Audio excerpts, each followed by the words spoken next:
1990 പുറത്തിറങ്ങി തിലകൻ ഗംഭീരമായി അഭിനയിച്ച ഒരു സിനിമയാണ് കാട്ടുകുതിര.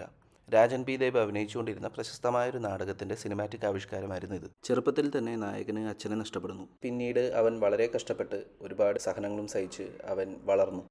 ഒടുവിൽ ഒരു മുതലാളിയാവുന്നു.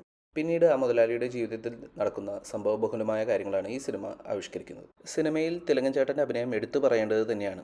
പിശുക്കനായിട്ടുള്ള എന്നാൽ വലിയ ധനവാനായ ഒരു മുതലാളിയെ അദ്ദേഹം ഗംഭീരമായി അവതരിപ്പിക്കുന്നുണ്ട്. ഇതിൽ എടുത്തു പറയേണ്ട ഒരു കാര്യം അദ്ദേഹത്തിൻ്റെ ബിസിനസ് മൈൻഡാണ്.